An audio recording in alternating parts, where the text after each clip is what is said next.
Hello everyone, welcome to English Qualifier. This is Dharmendra Naruka and we are discussing some important questions of teaching methods. So इस session में आज हम बात करेंगे 11 number के question से 10 नंबर तक हम लास्ट सेशन में डिस्कस कर ही चुके थे. अब जरा देखिएगा, what among the given options is included under the principle of selection and gradation.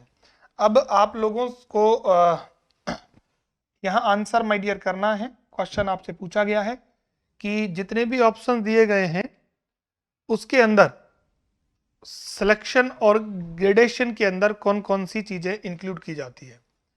अब ये यूजफुलनेस है तो ये भी ठीक है, टीचेबिलिटी भी ठीक है, फ्रीक्वेंसी भी ठीक है, तो फिर आपका कौन सा हो जाएगा, ऑल द अबव आपका बिल्कुल सही आंसर बन जाएगा. यानी जो चीजें इसके अंदर आती हैं वो सारी हैं, तो 11 में आपका डी वाला सही बनेगा. The skills of language teachings are, तो ये तो आप सिंपल याद रखना, LSRW, ठीक है ना, ये इनका प्रॉपर सीक्वेंस होता है, ठीक है ना. तो LS, तो LSR और W. बाकी इसमें तो 3 है तो ये तो गलत है, इसमें 2 है तो ये भी गलत है, इसमें 3 है तो ये भी गलत है. तो ऑप्शन नंबर किस पे जाएंगे माय डियर, हम सी वाले ऑप्शन पे चले जाएंगे. 13 नंबर का देखो, what is considered the soul of language. Language की आत्मा किसे कहा जाता है, तो कॉम्प्रिहेंशन को नहीं कहा जाता, कंपोजिशन को नहीं कहा जाता, स्ट्रक्चर को नहीं कहा जाता. ग्रामर जो है वो आपका सोल ऑफ द लैंग्वेज कहलाता है, ठीक है ना. सोल ऑफ द लैंग्वेज क्या है आपका, जो ग्रामर है वो कहलाता है. The interference of the mother tongue is looked upon at as a difficulty in the learning of desired goal, ठीक है ना, learning of the desired goal, ठीक है ना. अब आपको बताना है, the interference of the mother tongue is looked upon at difficulty in the learning of desired goal. तो ऑडियो लिंगुअल मेथड में जिसको क्या माना जाता है, एज अ डिफिकल्टी माना जाता है. ग्रामर ट्रांसलेशन मेथड में, डायरेक्ट मेथड में, या नन ऑफ दीज. आप बताओ जरा इसका सही आंसर माय डियर कौन सा होगा, फटाफट बताएं. क्वेश्चन नंबर 14 के साथ आप कौन से पर जाओगे, बताइएगा जरा. देखिए, ग्रामर ट्रांसलेशन मेथड में तो माना जाएगा नहीं क्योंकि यहां तो ट्रांसलेशन का यूज किया ही जाता है. डायरेक्ट मेथड में तो कंप्लीटली बैन होती है, लेकिन ऑडियो लिंगुअल में इसे क्या माना जाता है, डिफिकल्टी माना जाता है, ठीक है.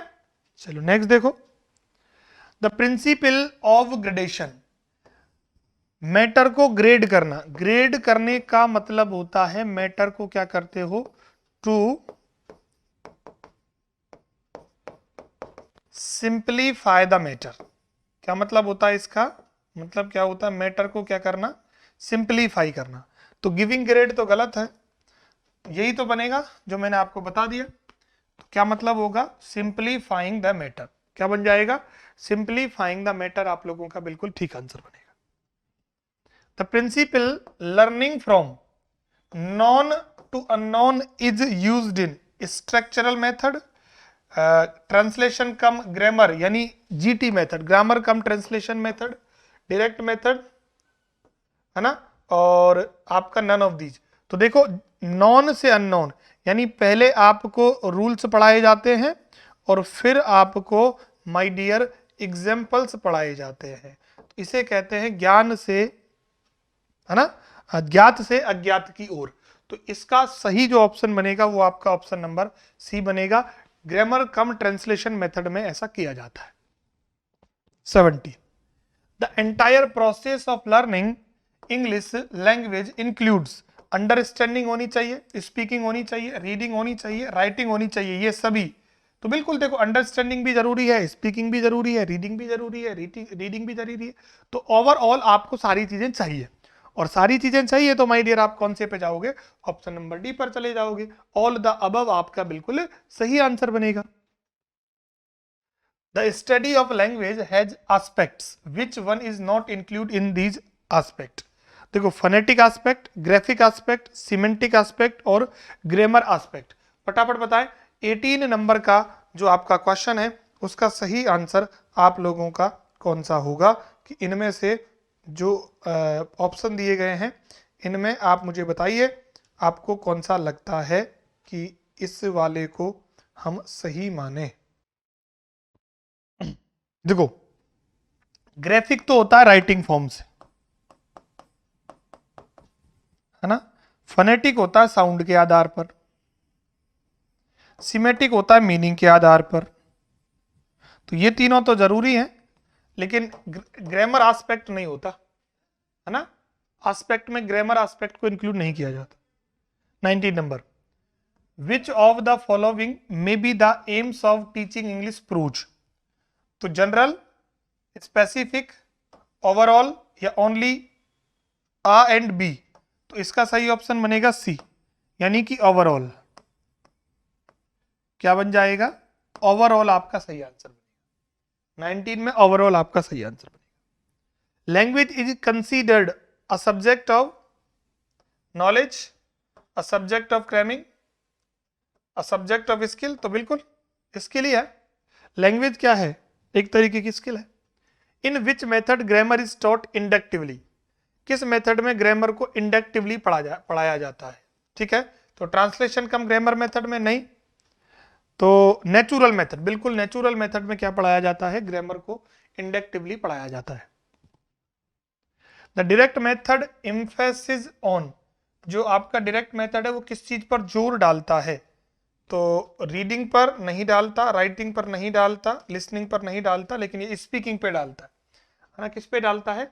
स्पीकिंग पर डालता है। मेन जो जोर डालता है डायरेक्ट मेथड माय डियर, वो स्पीकिंग पर ही जोर डालता है। Doctor wastes new method leads stressed upon. इसको बताओ, इसका सही आंसर आपका कौन सा होगा?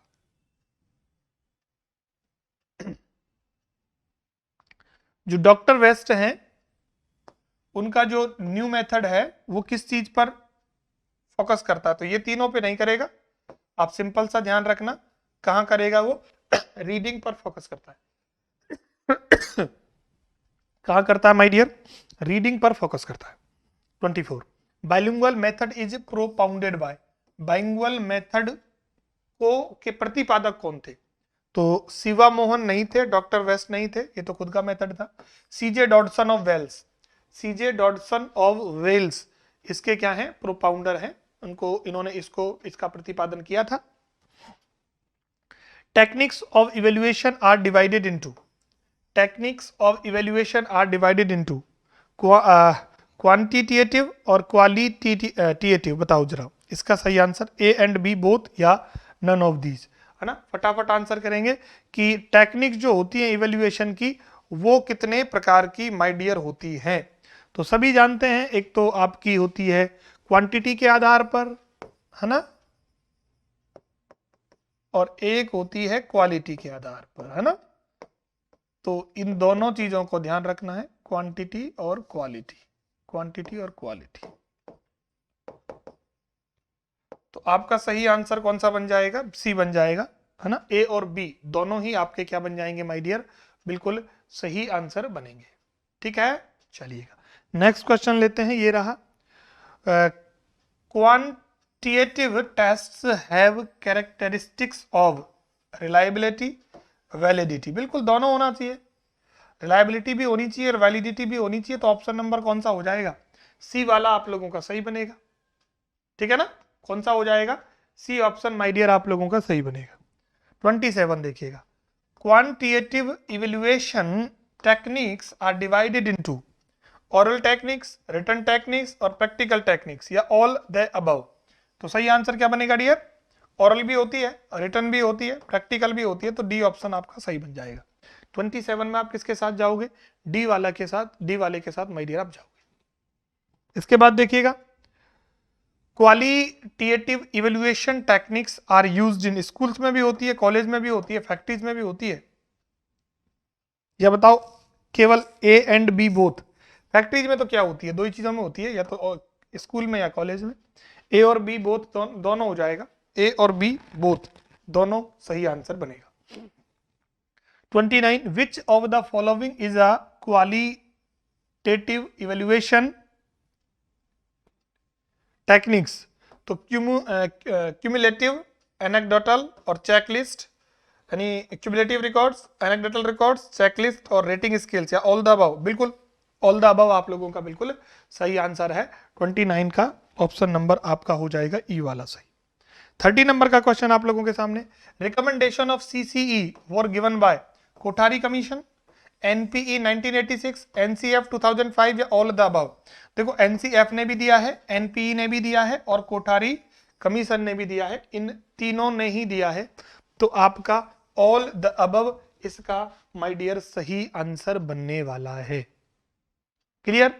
तो ये आपके सेशन में हो गए 30 क्वेश्चंस। ठीक है माय डियर, तो 30 क्वेश्चंस की बात मैं आप लोगों तक इस सेशन में कर चुका हूं। ऐसे शायद ये हमारा 12 नंबर का सेशन है और करीब अगर हम बात करें तो करीब हमने अब तक 150 के अप्रोक्सीमेट क्वेश्चंस कर लिए हैं ना।